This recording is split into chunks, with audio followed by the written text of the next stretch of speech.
안녕하세요. 안녕하세요. 반갑습니다. 반갑습니다. 사랑합니다. 사랑합니다. 정말 무더운 가족입니다. 이제 한여름에 들어간 것도 아닌 것 같긴 한데 사람이 더위도 잘 못 참고 추위도 잘 못 참는 것 같습니다. 근데 다른 나라 소식을 혹시 들으시는지 모르겠는데 우리나라의 더위는 어떻게 보면 더위도 아닌 수준입니다. 유럽 같은 나라는 40도가 기본으로 넘어가고요.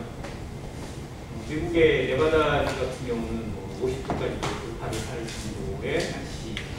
지구가 정말 인간들에게 병들어가고 있는 상태를 지금 우리 눈으로 목격하고 있습니다. 어디서는 엄청난 홍수가, 엄청난 폭우가. 우리나라의 장마는 진짜 장마가 아니에요. 중국에 내린 비, 그 인도에 세계에서 가장 비가 많이 내리는 지역이 있는데 거기는 하루에 900mm가 넘게 납니다. 3일 동안 내린 비가 2000몇 mm가 왔어요. 3일 동안. 그런 데에서도 사람이 살아가고 있는 것이 참 신기할 정도로 생각이 드는데, 아무튼 우리가 처해 있는 환경은 정말 어떻게 보면 최적의 환경에 하나님이 적당한 곳에 우리를 모아주시고 하나님을 섬길 수 있도록 해주신 것이 아닌가 생각이 듭니다. 오늘 말씀 주제는 창세기에 있는 말씀인데요. 하기 전에 예화 하나 드리고 시작할까 합니다. 장기 두시거나 좋아하시는 분들 계시는데 장기판에 그 진영이 싸우잖아요. 혹시 그 장기판에 써 있는 나라가 어느 나라인지 혹시 아세요? 이게 어디에서 온 거죠? 혹시 중국의 초안지에서 따온 거거든요. 초나라는 누구? 항문. 정말 역발산 기계사라고 부르는 항문가 됐던 나라.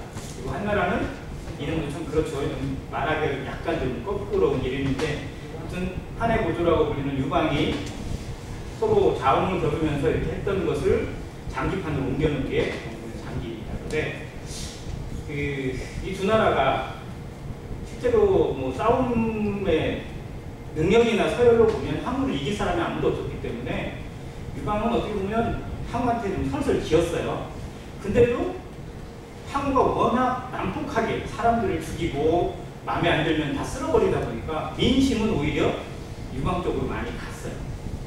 그래서 이제 오히려 사람들은 유방 쪽에 많고 농맹이나 이런 따져 보면 항우를 이길 수가 없고, 그래서 그냥 둘이 차라리 평화롭게 나라를 이쪽 너는 이쪽 우리는 이쪽 이렇게 나눠서 다스리자 이런 마음이 들 정도로 누가 이긴다고 장담은 못하는 상황이었거든요. 그래서 강을 하나 사이로 두고 서쪽은 항우가, 동쪽은 유방이 다스리는 쪽으로 마치 경계가 정해졌었는데, 유방에 이렇게 있던 한신과 장자방, 장량이 엄청나게 지금이 기회다. 지금 항우를 쓰러뜨리지 않으면 다시는 기회가 없고 결국은 우리가 망하게 되어 있다. 그러니까 지금 항우가 민심을 잃고 모든 사람들이 우리에게 돌아오고 있는 이때에 항우를 눌러서 이겨야 된다. 지금이 기회니까 왕은 정말 결단하는 마음으로 나가라. 이 강을 건너라. 충원을 해요. 그리고 그 말에 따라서 유방이 모든 군대를 동원해서 그 강을 건너서 최후의 결전을 해서 결국 항우가 그 전쟁에 지고 스스로 목숨을 끊게 됩니다.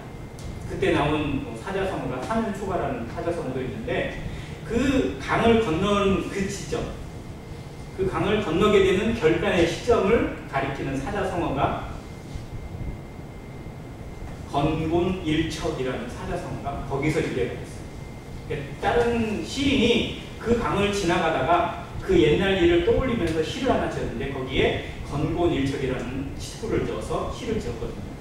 그러니까 하늘 건자 땅 곤자, 하늘과 땅 사이에 한 번 던질 척이거든요.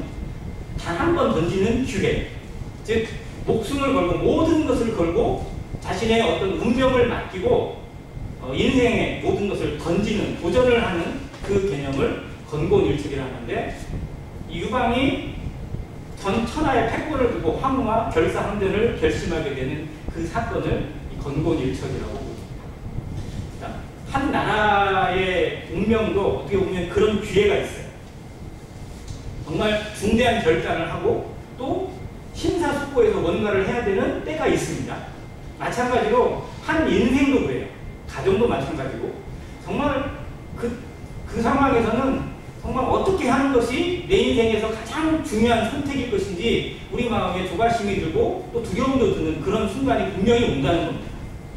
따져보면 어린아이 시절에는 뭐 학교를 가는 것이 막 건곤일척의 결단 같기도 했고, 결혼을 앞둔 청년의 입장에서는 결혼하는 것이 인생의 가장 중요한 어떤 그런 것 같기도 하고, 취업을 앞두면 취업이 제일 커 보이고 뭐 그렇게 되거든요. 그런데 신앙인에게 있어서는 과연 어떨까? 우리 신앙인들은 정말 하루하루의 삶에 있어서 어떠한 자세로 주님의 말씀을 듣고 어떻게 내게 앞서져 있는 상황을 바라보는 것이 맞는 것인가? 그런 면에서 야곱이라는 사람이 보여준 건곤일척의 결심을 우리 삶에서 한번 들여다보면서 배우는 그런 시간이 됐으면 좋겠습니다. 창세기 43장입니다.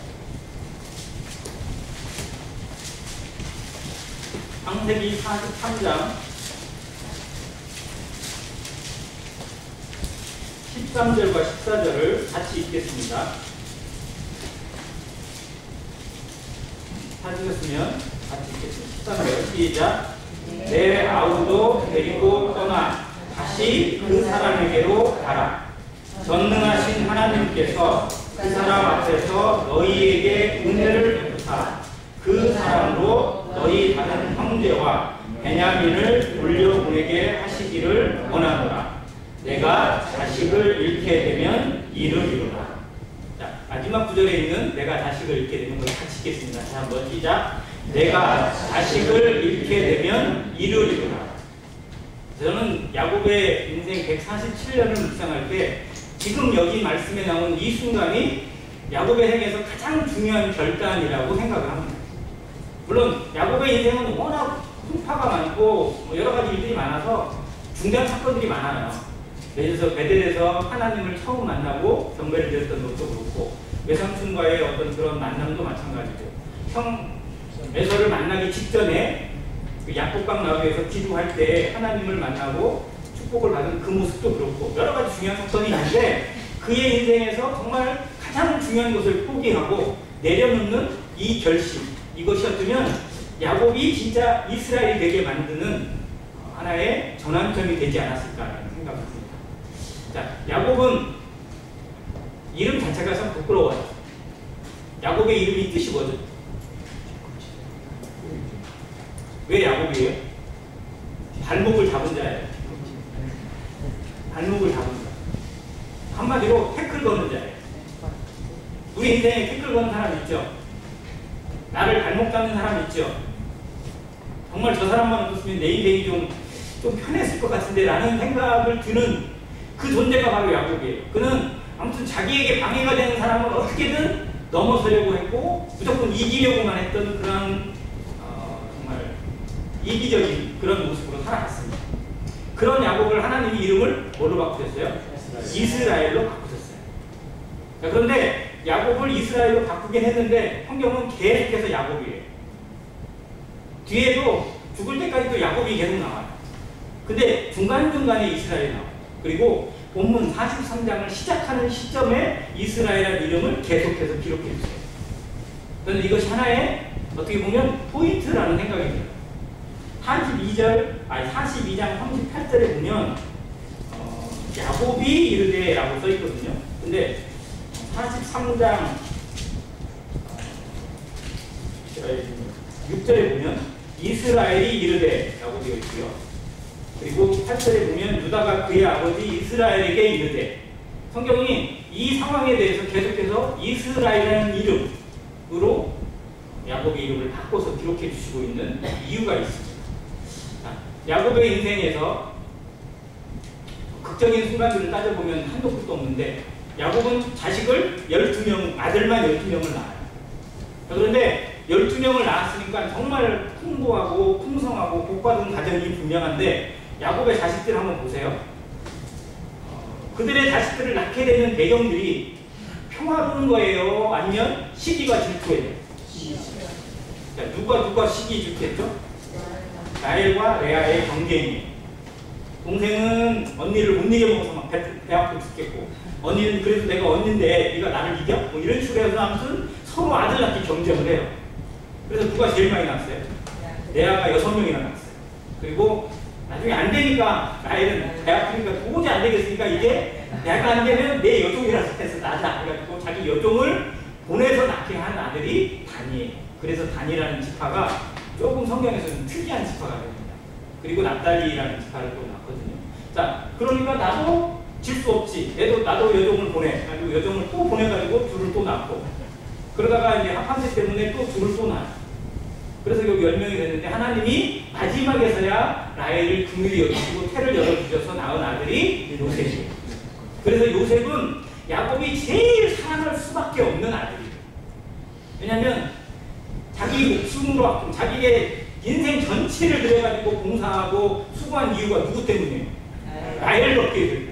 그 라헬이 처음으로 낳아준 아들이 요셉이란 말이에요. 그래서 요셉에게 채색옷을 입혔다는 얘기는 장자권이 요셉에게 있다는 거예요. 나는 아들 위에 10명이 있지만 이건 아들로 안 친다. 내 아들은 진짜 요셉이다 라는 의미예요. 그러니 형들이 좋아할 일이 없죠. 자, 그 가정이에요. 하나님은 이 야곱의 가정을 통해서 이스라엘이라는 이름, 이스라엘은 민족을 염두에 두고 계시는데 계획이 거기에 있어요. 근데 야곱의 가정 사실을 보면 형편없어요. 정말 도대체 이것에 무슨 하나님의 희망이 있고 무슨 하나님의 비전이 담겨 있어요? 우리 인생의 모습하고 똑같아요. 아니 우리 인생보다 어쩌면 더 심한 것 같아요. 자, 큰아들 르우벤은 성모하고 동침을 자기 아버지의 친상을 더럽힌 거예요. 이건 율법에 의하면 무슨 죄예요? 율법에 의하면 어떻게 해야 돼요? 돌로 쳐 죽여야 돼요. 그 자리에서 돌로 쳐 죽이는 거예요. 그때 율법이 안 내려서 그렇지 모세의 시절이었으면 돌로 맞아 죽는 거예요. 그냥 그대로 말할 필요가 없어요. 자, 둘째, 셋째인 시므온과 레위는 하나님이 주시는 아브라함에게 주신 축복의 의미였던 할례를 이용해서 복수를 했어요. 자기 여동생을 간음하고 괴롭힌 그 부족에게 속였어요. 니들이 우리랑 결혼하고 교류하려면 니들 할례 받아. 아니면 안 돼. 그러니까 할례라는 것을 자기들이 할례를 받아봐서 알잖아요. 할례가 얼마나 고통스러운지. 근데 마치 우리랑 같아지려면 하나님이 주신 할례를 받아. 할례는 하나님이 주신 놀라운 축복이거든. 하나님이 사람에게 함께 있겠다는 언약이에요. 사람의 몸에 같이 있겠다는 언약이에요. 우리에게 주신 성령의 의미하고 할례가 같은 거예요. 십상은 그걸 아브라함에게 직접 보여주신 것이고 그의 모든 후손들에게 주신 명령이란 말이에요. 그런데 자기 목숨을 위해서 하나님이 주신 언약과 은총과 놀라운 약속을 함부로 써먹었어요. 복수를 위해서. 그래서 그들은 하나님의 언약하고 완전히 무관한 자들이 되고 말았어요. 그러니까 그게 둘째, 셋째예요. 넷째는 더 말할 것도 없어요. 유다는 누구하고 해서 자식을 낳았어요? 아니 하나는 성모하고 하니까 지는 이제 며느리랑 또 이제 뭐 원한 건 아니겠지만 아무튼 그런 사이가 되어가지고 그 집안이 정말 하나님이 야 이게 내가 원하는 집안이야 라고 어떻게 내려요? 말도 안 되는 상황이 이 야곱의 가정에 이루어졌어요. 자, 야곱이 그걸 알아요 몰라요? 자기 가정에 자식들에게 이루어지는 일들을 야곱이 알아요 몰라요? 알아요. 다 듣고 보고 있어요. 정말 가슴을 치고 통탄할 일인데 따지고 보면 다 내 탓인 것 같아요.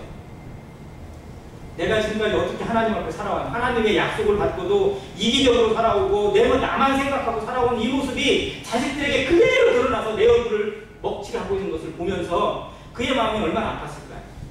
근데도 온전한 회개를 안 해요. 왜? 희망이 있거든. 누가? 요셉이 있어요. 그러니까 하나님이 이제 요셉만 어떻게 해요? 데려가 보십니다. 그래서 요셉이 형들에 의해서 실제로는 죽는 거죠. 거기서 따져보면. 형들은 이미 요셉을 죽이기로 작정을 했고요. 죽인 거예요. 실상은 구더기에 집어 던진 거 실제로 죽인 거거든요. 근데 하나님이 보호하신 거예요. 물이 없는 구덩이였고 그거 준비하셨고 안 죽네? 이거 어떻게 하지? 우리 손으로 이거 죽이자니 뭐하고 그냥 가자니 빠져나올 것 같고 그러니까 어떻게 해요? 그냥 팔아먹자. 돈도 벌고 동생도 처리하고 먹었고 아무튼 꼬랑치고 가져잡고 하는 그런 전략으로 동생을 이스마엘 사람들에게 팔아서 애굽으로 노예로 보내거든요. 자, 그 제안을 누가 했을까요? 유다가 했어요. 유다가. 잔머리는 진짜 잘 들어갑니다. 자, 그 유다에게서 예수 그리스도의 계보가 오고 다윗 왕의 계보가 왔다는 것이 참 놀라운 거 아닐까요? 그렇게 따져보면 우리 같은 사람을 통해서 하나님의 역사가 있고 하나님의 나라가 있고 하나님의 자손으로 하나님 앞에 왕같은 제사장으로 서게 하시는 은혜, 이것이 야곱의 가정에 그대로 이루어진 것을 우리가 그대로 받았어요. 실상 새로운 언약을 우리가 받고 있는 것을 우리 안에서 생각해야 됩니다. 우리의 형편이나 우리의 중심이나 우리의 삶, 우리의 언행과 하루하루를 살펴보면 하나님 앞에 부끄러워서 내놓을 수가 없는 것들이 얼마나 많아요. 그런데도 하나님이 우리를 향해서 뭐라고 부르시는지, 내 사랑하는 아들, 내 기뻐하는 자라, 너는 내 아들이, 이렇게 말씀하시는 하나님의 마음을 정말 우리가 좀 헤아려야 된다고 생각이 들어요. 이것이 진짜 은혜입니다. 자, 근데 야곱이 아들 요셉이 죽었다는 소식을 듣자마자 정말 세상이 무너진 것 같았어요. 내 아들이 죽다니, 내가 그렇게 아끼는, 내 목숨처럼 아끼는 요셉이 죽다니, 이런 일이 있나? 하나님 어떻게 나한테 이럴 수가 있어요? 모든 희망을 다 내려놨어요. 근데 그때부터 하나님이 일을 시작하시는 거예요. 그게 37장입니다. 요셉이 팔려서 애굽에 간 시절, 야곱은 이제 나는 죽었다, 나는 끝났다, 내 인생은 마무리됐다, 하나님이 나를 부르셨던 것 모든 거 다 지워버리고, 스스로 지워버리고 세상과 벽 쌓고 이제 내 인생 끝났다라고 스스로 절교를 선언했어요. 근데 그때부터 하나님은 일을 시작하세요. 이 요셉을 통해서 애굽으로 팔려가는 그 시점이, 형들이 판 것, 형들이 복수심에 의해서, 시기심에 의해서 죽이려고 작정하다가 안 돼서 파는 것이 하나님의 일이 시작이 되었어요. 요셉도 몰랐고 야곱은 더더욱 몰랐고 형들도 몰랐죠. 하나님만 아시는. 자, 우리에게 정말 어려운 일이 생겼을 때, 정말 감당할 수 없는 일이 생겼을 때, 그것이 하나님이 내 가정을, 우리 교회를 다스리시는 하나님의 계획이 시작이 될 수 있다는 사실을 생각하셔야 됩니다. 자, 그렇게 해서 시작된 하나님의 역사가 여기서 이제 빛을 받아요. 요셉은 애굽에 가서 정말 죽을 고비를 여러 번 넘깁니다. 노예고 종이니까 어떻게 보면 그냥 하나 죽어도 아무 상관없어요. 그냥 인구 조사에도 안 들어가는 수준이니까. 그것도 히브리 노예인데 뭐 오죽하겠어요. 그런데 하나님의 철저한 보호를 받고 하나님이 함께 하심을 계속 경험하는 요셉의 생애가 나타납니다. 그래서 결국 어디까지 올라가요? 애굽의 총리가 되거든요. 이게 사람의 상상력으로 소설을 써도 이렇게 쓰면 요거도 먹죠. 그렇지 않겠어요? 이렇게 해서 요거도 먹어, 이렇게 말이 되는 얘기예요. 근데 하나님이 하시는 일이 그렇게 하셨어요. 그게 하나씩. 그러니까 요셉 스스로도 놀라는 거예요. 어떻게 나 같은 사람이 히브리 노예로 여기 팔려와서 죽을 고비를 여러 번 넘긴 나 같은 사람이 어떻게 하나님의 사람으로 인정받고 애굽 바로왕에게 인정받고, 바로 다음과는 전국을 다스리는 총리가 되어졌어요. 그것도 인장반지를 끼고, 인장반지를 꼈다는 얘기는 바로의 권위를 그 사람이 대행하고 있다는 거예요. 이게 결제하는 문장입니다. 그렇게 끼고 바로 대신에 모든 일을 관장하면서 전 세계에 다스리는, 그 지역에 엄청난 기근이 오게 될 7년 기근을 준비하는 자로 세워집니다. 그 일을 하나님이 정말 누구도 모르게 진행을 쭉 시키셨어요. 자, 그러다가 이제 기근이 오니까 형제간들 먹을 것도 없고 야곱도 먹을 게 없어요. 아무리 뭐 애를 써도 뭐 그냥 곡식 하나 거둘 것도 없고 그냥 그 심한 기근이 오니까 이제 곡식을 어디서 구할까 찾아보니까 소문이 났어요. 애굽에 가면 곡식이 있대다. 사람들이 막 너나 없이 애굽으로 가서 막 곡식을 사오는 걸 보니까, 야, 니들은 왜 가만히 있냐, 니들 가서 사와라 라고 해서 베냐민은 안 보내요. 왜 베냐민은 안 보낼까요? 요셉이 죽었는데 베냐민만 좀 보내면 안 되잖아요. 이제 마지막 남은 희망이에요. 이게 라헬이 나한테 낳아주고 죽었어요. 베냐민 낳고 죽었어요. 라헬은. 자, 그 아들마저 내보내면, 실제로 자기가 야곱이 생각할 때는 요셉이 왜 죽었을까요? 내가 심부름을 해서 죽은 거예요. 형들한테 가서 갔다 오라고 보냈거든요. 근데 죽었어요. 그러니까 보낸 내 품을 떠나면 죽는다라는 생각을 가지고 베냐민은 자기 품에 꽉 데리고 있고 형들 10명을 보냈어요. 빨리 가 식량 사와. 형들이 가서 요셉을 만나는 거야. 요셉은 얼마나 정말 그 상황을 보면서 하나님의 섭리를 느꼈을까요? 그러니까 그게 창세기가 그려가고 있는 하나님의 작품입니다. 자, 우리 인생이 우여곡절을 겪어요. 정말 여러 가지 일들을 만나고 다양한 사건들을 만나고 다양한 사람들을 만나게 하세요. 그게 나에게는 우연찮지만 하나님께서는 원하시는 프로그램이고 원하시는 계획의 일부라는 사실을 우리가 인정해야 돼요. 왜? 내 인생은 하나님에게 달려 있으니까. 하나님이 이끌어 가시는 것을 내 인생에서 인정하고 경험하고 확인하는 작업이 성도의 신앙입니다. 왜 이런 일이 생겨만 이렇게 따질 게 아니라 원망할 게 아니라 이건 왜 주셨을까? 이 일은 왜 만나게 하셨을까? 이 자세로 바라보면 우리 안에 긍정의 마음 또 성령의 음성을 들을 수 있는 여지를 주시더라고요. 자, 그렇게 야곱이 하나님을 배워가게 되고 하나님이 나를 애굽에서 왜 총리가 되게 하셨을까? 형들이 나에게 찾아와서 절하고 굽신굽신하는 모습을 보면서 한편에서는 복수하고 싶은데 이게 아니구나 라는 것을 깨닫게 되면서 이제 시험을 해요. 니들은 스파이다 라고 합니다. 그러니까 우리는 절대 아닙니다 라고 막 얘기하면서 막 집안 상황을 그냥 자기도 모르게 얘기한 거예요. 우리 집에는요 늙은 아버지 계시고 정말 한 동생이 있는데요. 동생은 아버지랑 같이 있어 우리만 왔습니다. 근데 원래 동생 하나 더 있었는데 동생 어떻게 되는지 모르고 그 얘기도 해요. 그러니까 좀 어떻게 보면 양심에 찔려서 근데 그 얘기 하면서 얼마나 좀 찔렸을까요? 그 앞에 살아있는데. 자, 그 상황을 보면서 요셉도 형들에게서 뭔가의 변화의 빌미를 보게 되고 그래서 어떻게 보면 또 시험을 그러면서 시므온이라는 어떻게 보면 좀 두 번째 형이거든요.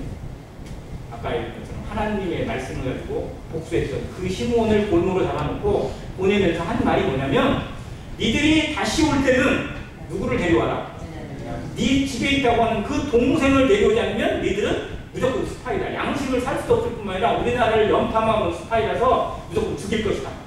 반드시 데리고 와. 그래야 내가 믿어준다. 라고 해서 보낸 거예요.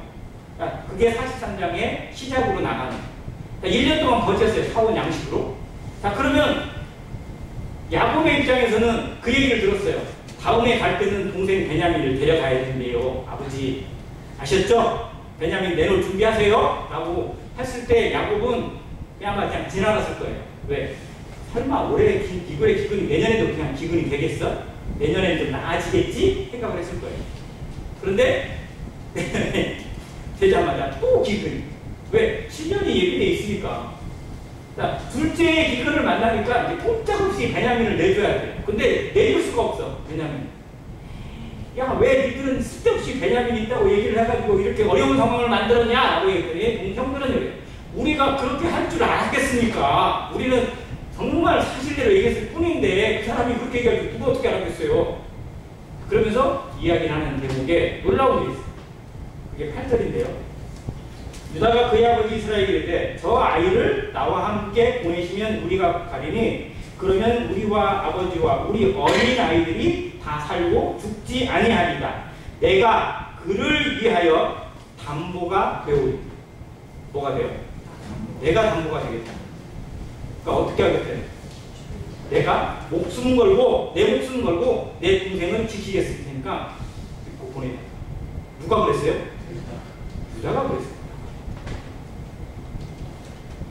아니, 마음에 들지 않는 동생 하나 죽이기 위해서 피 안 묻히고 손에 피 안 묻히고 죽이는 방법으로 꿰내고 했던 사람이 유다였는데 지금은 완전히 바뀌어져 가지고요. 이 동생을 위해서 자기 목숨을 내겠다는 거예요.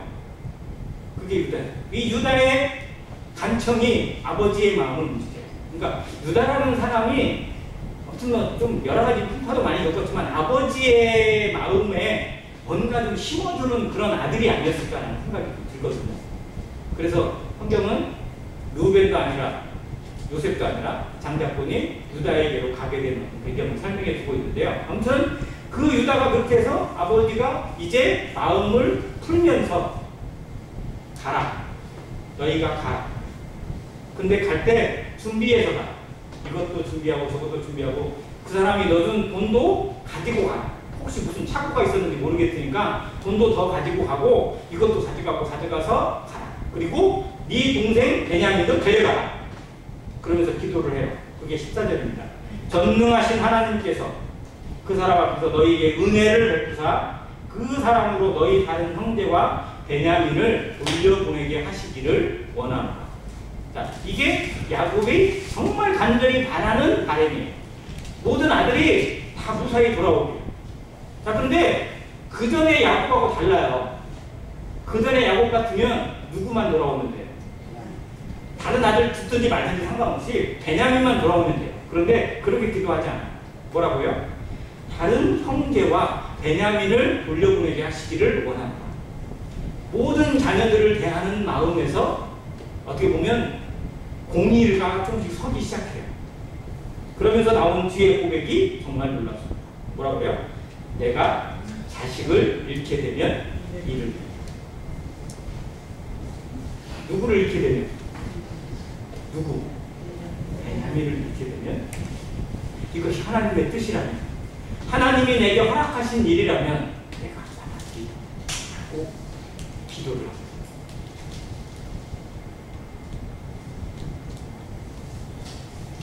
야곱이 이 고백은 아마 자기 정신으로 할 수는 없었을 거예요. 지금까지 살아온 야곱의 모습이라면 이런 고백을 할 수가 없었을 거예요. 형들도 아버지에게 이 허락을 받아내는 일이 얼마나 어려울지를 능히 짐작했을 거예요. 그런데 아버지의 입에서 베냐민을 내주겠다, 내가 자식을 잃게 되면 잃겠다 라고 하는 고백이 형들의 마음에도 정말 큰 울림이 되었을 겁니다. 정말 우리 아버지도 달라졌고 우리도 달라져야 라는 생각도 아마 했을 겁니다. 변화의 시작이 결단에서부터 시작됐어요. 결단은 포기가 전제되는 것입니다. 아버지의 결단, 아버지 하나님의 결단이 온 세상을 구원하는 예수 그리스도를 이 땅에 어린 양으로, 속지 않은 어린 양으로, 죽임당하는 어린 양으로 내보내시는 포기를 통해서 진정한 결단의 모습을 보여주셨잖아요. 그것이 성경의 곳곳에 나옵니다. 그 결단을 사람으로 하여금 느끼고 경험하고 배우게 하세요. 하나님께서 인생을 향해서 베푸신 그 계획, 그 마음을 경험할 수 있도록 기회를 주세요. 그게 하나님의 사람들에게 주시는 기회입니다. 창세기 22장에 아브라함이 자기 아들 독자 이삭을 모리아 땅에 가서 뭘로? 번제로 드리게 되는 하나님의 시험이 있어요.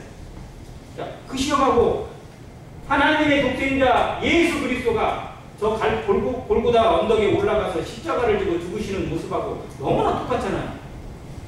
보여주시는 거예요. 미리. 아브라함을 통해서 보여주시는 거고 아브라함으로 하나님의 마음을 배우게 하시는 거예요.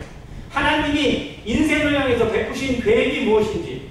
그런데 아브라함에게는 미리 준비한 양이 숨겨져 있었어요. 그래서 여호와 이레가 나와요.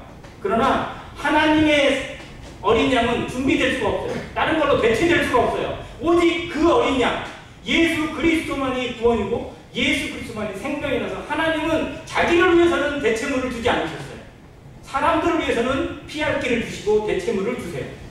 그래서 우리가 하나님 앞에 나의 것을 아낌없이 드리고 희생하고 내어준다 하더라도 하나님께서 더 놀라운 것으로 채워질 것을 믿습니다. 욥이 그걸 경험했고 그래서 배나도 놀라운 축복을 받았어요. 아브라함도 정말 자기 자식을 자기 손으로 죽여야 되는 정말 말도 안 되는 운명에 처해져서 그 일에 순종했을 때 하나님이 막으시고 놀라운 언약을 이 여호와 이레를 통해서 배우게 하셨습니다. 진짜 아브라함이 되는. 마찬가지로 이 야곱이 정말 자기의 이기적인 생각과 욕심과 그 순간순간에 꾀로만 살아갔던 이 야곱이라는 사람이 하나님의 마음을 배우고 하나님이 내 인생을 어디까지 어떻게 인도하셨는지를 생각하고 그 순간에 자기 자신을 포기하고 내려놓고 아들마저도 하나님의 손에 맡기는 이 결단의 기도를 통해서 하나님의 마음을 드러내고 하나님의 사람으로서의 인격을 드러내고 결단의 모습, 포기의 모습, 순종의 모습을 우리에게 보여주고 있습니다. 이 일이 없었다면, 그가 내려놓지 않았다면, 그가 포기하지 않았다면 성경의 역사는 거기서 지워졌을 겁니다. 하나님이 준비하신 일이 취소가 됐을 거예요. 물론 다른 사람을 통해서 하나님이 일하실지 모르지만 적어도 이스라엘이라고 하는 이름 자체가 사라졌을 수 있습니다. 그런데 하나님 앞에 쓰임받는 사람의 그 마지막 결정적인 순간, 포기해야 될 순간, 내려가야 될 순간에, 결단해야 될 순간에 야곱이 이 결단을 하게 됩니다. 자, 그리고 동생을 보내요. 베냐민을 보내요. 아마 요셉은 정말 아버지가 베냐민을 보낼까? 형들이 베냐민을 데리고 올까? 아마 생각을 했을 거예요. 그런데 진짜 데리고 왔어요. 그의 마음 가운데 얼마나 마음에 여러 가지 감정들이 있었겠어요. 그래서 그 사람들을 다 모아서 잔치를 먼저 한 거죠. 이게 12아들이 다 모인 잔치예요. 천국잔치가 미리 여기서 보여지거든요. 그러면서 거기 자기 동생한테는 음식도 막 배나기도 막 다 줘요. 근데 웃기는 게 자리에 앉혔는데 희한하게 서열순으로 쫙 앉히는 모습을 보고 이게 뭔 일이지? 하고 스스로 생각을 해요. 아무튼 형들은 계속해서 놀라운 경험을 하면서 마음이 정말 조금씩 씻겨져 나가요. 이 일을 겪으면서 씻겨져 나가고, 이 일을 겪으면서 깎아져 나가고, 이 일을 배우고 경험하면서 그의 마음들에 점차 하나님을 찾는 마음으로, 아버지를 부르신 하나님, 아버지에게 들은 하나님, 아버지를 보고 배운 하나님에 대해서 그들도 찾게 돼요. 그게 감옥에서 있었던 일이고 요셉이 베푸는 잔치상에서 느끼는 마음, 그게 결정적으로 나타나는 사건은 바로 베냐민의 자루에서 그 은장이 나오게 되는 것. 자, 이제 다 모든 게 끝났어요. 혹시 다 준비해가지고 축복받고 이제 잘 가라 라고 보냈는데 이제 끝나. 그냥 우리 동생 못 데려가면 진짜 큰일 날 뻔했는데, 아이고 동생도 데려오고 감옥에 있던 시부모도 나오고 막 11 형제들이 막 찬양 부르면서 막 즐거운 마음으로 집으로 돌아가려고 하고 있는데 갑자기 군대가 막 들이닥치더니 멈춰라 해가지고 그냥 세워놓고, 응? 이렇게 보내는데 니들이 물건을 도둑질해가? 막 이러면서 막 멈춰 세운 거예요. 뭐 말도 안 되는 소리니까 우리가 어떻게 그런 일을 할 수 있겠습니까? 만약 그런 사람이 있다면 그 사람은 애국의 노예가 될 겁니다 라고 자기들 입으로 얘기했어요. 근데 누구에게서 나왔어요? 베냐민이에요. 풍탄할 일이죠. 이게 하나님의 시험이라는 거예요. 형들은, 베냐민은 얼마나 억울하겠어요. 나는 는 적이 없는데. 형들도 마찬가지죠. 설마 우리 동생이? 자, 그런데 아무튼 실제 나왔어요. 증거가 있으니까 할 말이 없잖아요. 돌아와가지고 저 예전에 같으면, 즉 자기 동생 요셉을 구덩이에 집어던지고 노예로 팔던 형들이었다면 그 상황에 저는 이렇게 했을 거예요. 야, 이 나쁜 아픈 놈아, 응? 네가 그렇게 음식도 많이 먹고 대접 잘 받고 그래놓고 잔을 훔쳐? 이 나쁜 놈. 너는 집에 갈 가치가 없어. 너는 진짜 여기 애국에서 종이나 해. 그리고 아마 이 사람은 떨어뜨려 놓고, 베냐민 떨어뜨려 놓고 자기들은 집에 갔을 거예요. 예전의 형들이라면. 왜? 그리고 아버지한테 할 말이 있거든요. 이 나쁜 놈의 놈 아버지 잘못 키웠어요. 그리고 막 도둑질했고요. 그래가지고 우리 다 죽을 뻔했어요. 근데 우리가 그냥 빼놓고 왔어요. 잘했죠? 이렇게 얘기했을 거예요. 자, 그런데 그렇게 하지 않아요. 어떻게 해요? 전부 다 요셉 앞에 가요. 그리고 무릎 꿇어요. 전부 다. 그리고 나서서 얘기해요. 누가 대표적으로 나서서 얘기해요? 유다가. 여기서도 유다가 그 요셉 앞에서 울면서 아버지의 입장을 얘기하고 자기 생명을 걸고 담보하고 동생을 위해서 이 내뱉는 이 탄원의 기대는요, 정말로 창세기의 클라이막스예요. 위대한 고백입니다. 하나님이 이 더러운 인생을 위해서 아들을 보내시는 그 모습이 이 유다의 고백 속에 담겨 있어요. 유다가 예수 그리스도의 계보가 되고 다윗왕의 계보를 낳는 조상이 되는 원인이, 이유가 여기에 있어요. 진짜 그 이름 찬양다운 모습을 얻게 되는 배경입니다. 모든 걸 내려놓고 자기 생명을 걸고 정말 적극적으로 나서서 아버지의 입장을, 우리들의 입장을, 동생의 마음을, 그 총리의 마음이 누그러지기를, 그리고 정말 내가 여기서 죽을 테니까, 내가 당신의 노예가 될 테니까 내 동생만큼은 아버지에게 돌려달라. 무슨 기술은 내가 다 할 테니까 내 동생은 보내달라. 대속량이 되겠다, 희생양이 되겠다고 고백하는 이 유다의 고백을 시험했던 요셉도 정말 마음의 감정을 참지 못하고 거기서 울음을 터뜨려버렸어요. 근데 얼마나 크게 울었는지 애굽에 있는 왕궁이 시끄러울 정도로 울었어요. 그냥 대성통곡을 한 거죠. 그러면서 자기를 밝혀요. 내가 요셉입니다. 내가 당신들이 그 애굽에 팔았던 당신들의 동생 요셉입니다. 라고 자기를 밝히고 그 앞에서 서로 얼싸안고 입 맞추고 울어요. 몇 명이? 12명. 이게 하나님이 그린 작품 아닐까요? 하나님이 계획하셨던, 하나님이 마음에 염두하시고 계획하시고 이끄시기로 했던 그 모든 것들이 이 자리에서 이루어져요. 애굽이라는 그곳에서. 얼마나 아름다운 형제의 모습, 12지파의 모습이 여기에 그려져 있어요. 그런데 여기가 되기까지, 이 모습이 되기까지 얼마나 많은 과정을 겪었어요. 정말 말도 안 되는 그 모습이었고 모래알 같은 그런 사람들이었는데 하나님 안에서 하나님의 연단을 통해서 그 모습이 되게 하신 거예요. 그것의 결론에 여러 가지 일들이 있지만 야곱이 자기 아들을 포기하면서 내려놓은 이 결단이 아니었다면 하나님의 이 작품은 이루어질 수 없다. 우리 인생에 가끔은 내 인생에 하나님이 이런 각오를, 이런 결단을 요구하세요. 그걸 우리가 하나님과 교제하면서, 말씀을 들으면서, 기도하면서, 묵상하면서 나는 오늘, 아니 지금 이 순간에, 지금 교회의 이런 일에, 세상의 이런 모습을 보면서 나는 무엇을 포기해야 되는지 우리 안에서 배워야 됩니다. 결단해야 됩니다. 이것이 우리가 기도하는 목적이에요. 하나님의 뜻이 나를 통해서, 안행교회를 통해서 어떻게 이루어질 것인지 결단하는 기도가 우리에게 필요합니다. 진짜 나 잘되게 하고, 뭐가 잘되고, 뭐가 잘되고, 뭐가 잘되고 하는 그런 기도가 아니라 정말 내가 무엇을 내려놔야 됩니까? 무엇을 포기해야 됩니까? 하나님 내게 요구하시는 것이 무엇인지 말씀하십시오. 주의 종이 듣겠나이다 라고 기도하는 자세가 필요하다는 겁니다. 포기하지 않으면서, 내려놓지 않으면서, 내 것은 그만큼도 포기하지 못하면서 무조건 얻으려고 하는 것이 우리의 신고 아닌가요? 그것을 기도라고, 그것을 간구라고 포장해서 하나님 앞에 내뱉는 우리의 시간들이라면 하나님 앞에 정말 부끄러운 겁니다. 나를 얻기 위해서, 내 생명을 얻기 위해서, 우리를 얻기 위해서 하나님이 포기하신 것을 생각해야 돼요. 하나님이 지금 이 순간에도 우리를 위해서 얼마나 많은 것들을 내려놓으시고 얼마나 참고 계시고 얼마나 기다리고 계신지 그 하나님의 마음을 배워가는 성도가 되어야 된다는 겁니다. 그걸 배우는 성도라면, 그걸 경험하는 성도라면 내 것을 어떻게 포기해야 될 것인지, 어떻게 내려놓아야 되는지 연습이 돼야 되는 거예요. 그래서 아브라함이 자기 자식을 번제로 드리는 순종에 있어서 주저함이 없었던 모습처럼 야곱이 베냐민을 내려놓을 때 내가 자식을 잃게 되면 이를 이루다라는 고백을 했던 것처럼 또 놀라운 고백이 또 어디 나와요? 저 뒤에 가보면 여자가 에스더가 뭐라고 해요? 죽으면 죽으리라. 이게 건곤일척의 결단이에요. 에스더가 그 자기 외삼촌이죠? 삼촌에게 얘기 들었거든요.